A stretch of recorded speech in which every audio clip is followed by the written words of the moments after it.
From a really early age, probably the Beatles. Seems a little cliched, but that's what Mum had a lot of on vinyl. The Monkees, funnily enough, thinking of the vinyl that I used to listen to. A couple of Beatles albums spring to mind. Help. What was the other one? I can't remember. I can remember the picture of the album cover. I can't remember what it was now. But yeah, mostly that sort of stuff. Early poppy rock stuff that my mum had on vinyl. I used to literally sit in front of the record player, playing it over on repeat. I'm kind of watching my kids do the same now with streaming, but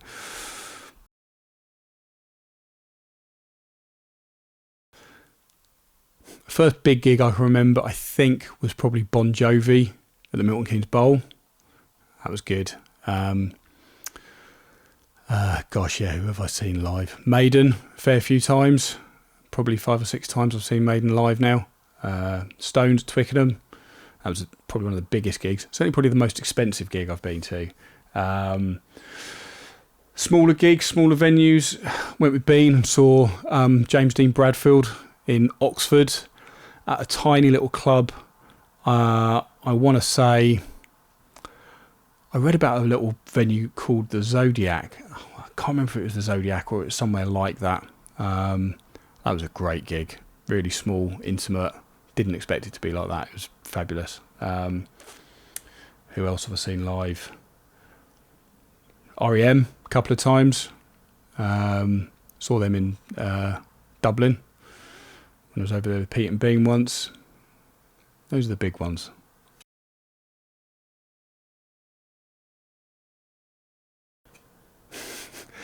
If it was subconscious, then I wouldn't know, right? Not exclusively. I think obviously influences. Again, it all tends to stem to sort of earlier stuff. So Clapton, listening to a lot of Cream when I was younger and things like that. Gary Moore probably stands out as being a big influence. Les Paul, obviously, trying to emulate any of the kind of tone that he could get out of that and the bluesy stuff that he used to do. The sort of the bands that I listened to that were sort of influential. So, Guns N' Roses, Slash, Bon Jovi, Richie Sambora, Keith, the Stones, all of those. Do I try and emulate them? Do I want to sound like them?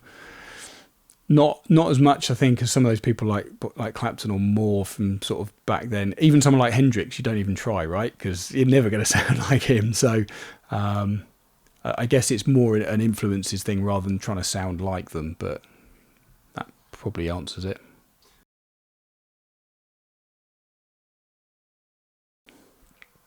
My mum, I don't mean she made me, but she played guitar already, so there was a guitar in the house. So it was very easy to pick it up and pluck strings and play a couple of chords, and she taught me a couple of things. Then I did, and I enjoyed it, and I enjoyed music, so it was nothing more than the amble strummings of a young child, really. Duke of Edinburgh Award. Okay, so I started doing the Duke of Edinburgh Award, and I already had down the things like the camping and the walking and the outdoor activities, because I did all that with the Scouts. But then you had to do other things. You had to, learn new skills. So I did, I took up tennis, which I really enjoyed. And I had to get that signed off in my little Duke of Edinburgh Award book every week. And learning guitar. So proper lessons. So instead of my mum teaching me, I went to a teacher over in Chesham. Yeah, that's where I really kind of got hooked, because he had a little Zoom effects, multi-effects, not pedal, but like an amp device. And so he put like a kind of distorted wire-ish sound on and played the solo from Living on a Prayer. And I was like, that sounds amazing. I want to learn how to do that. So he taught me how to play that. I can't do it anymore. Yeah, so that's kind of why I started learning guitar. And as I guess with a lot of things like that, you then just play for pleasure. I don't play a lot. I never have played a lot. But but when I do play, I enjoy it.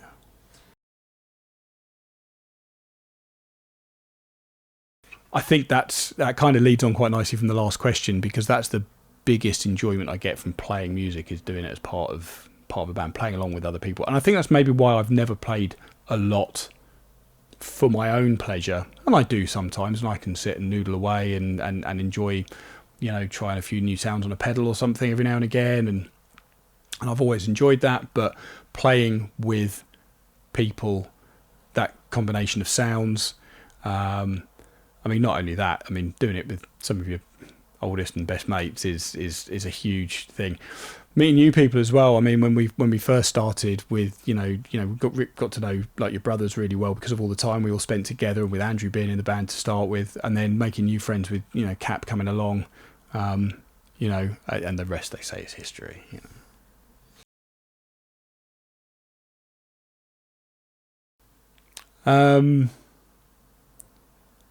Most things, probably.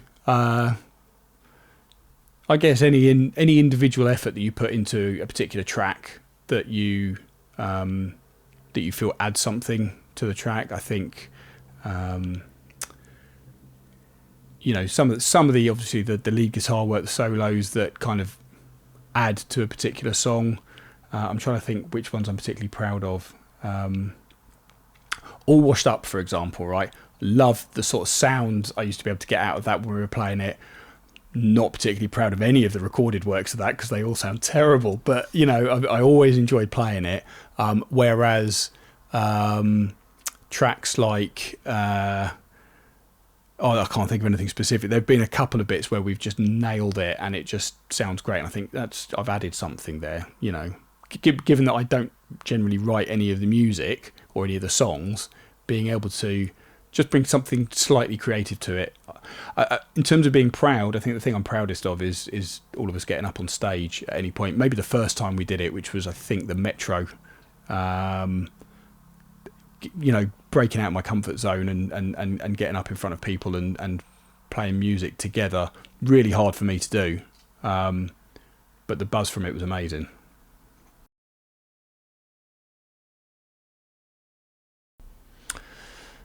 Well, something we've talked about a lot. I've learned that less is more. But listening to people like, virtuoso type lead guitarists like Gary Moore, like Joe Satriani, like Steve Vai, growing up listening to that stuff and thinking that it's all about being, shredding and being as quick and as fast as and intricate as you can, and actually learning over the years that's not always necessary, especially as part of a band. I think it is also as a solo artist for that kind of thing. I think that's the thing that's changed more, is listening more to the musicality of what I'm playing rather than just trying to be quick or intricate with what I'm playing.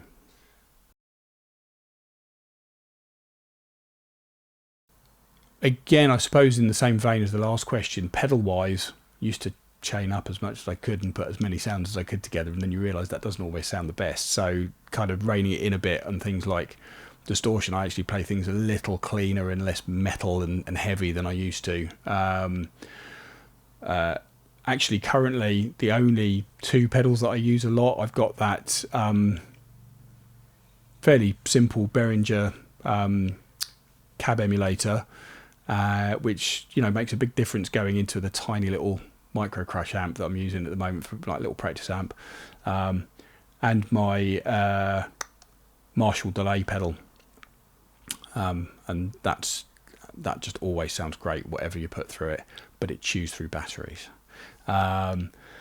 Plectrums, Jim Dunlops all the way. Used to be the nylon ones, but generally speaking, over the years, I've found the Tortex ones, like that one, which is what's that? Is that 50 or 55 mil? I think that's generally, it works for me. It kind of fits between being able to strum a bit and play lead work. It's just about firm enough for that.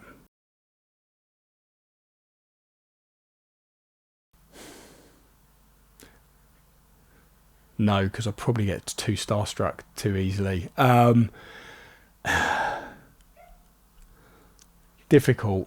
Actually, there's some where you think, oh, they're probably a pretty decent person, you probably have a pint with them down the pub. In fact, I nearly did. I nearly had a pint. Well, I had a pint next to Nico McBrain once when I saw Maiden in Brixton at the no, not Brixton, Hammersmith at the Apollo. There was a pub next door. We were in there for a pint before the gig. So was Nico. He was sat there with a couple of the crew or whatever stood at the bar, and everybody in the pub was like, "It's Nico." He'd actually probably been quite a decent bloke to have a pint with. Him or Bruce, because he's an interesting chap. I mean, the list is long, right?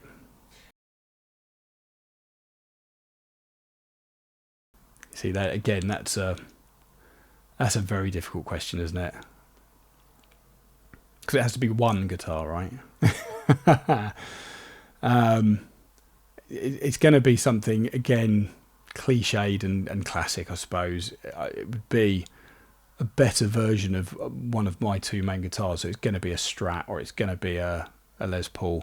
I'd probably go Les Paul. Something vintage, something mid to late 50s, the kind of vintage Sunburst sort of thing that Slash used to play a lot. The November Rain solo in front of the church, that kind of thing. Yeah, probably something like that. I wouldn't play it. I'd put it on a wall in a glass box and look at it.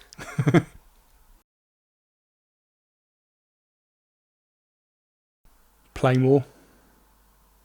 Just that. Play more. Just, appreciate what you can do. Don't always think you've got to be the best. Just play more and enjoy it.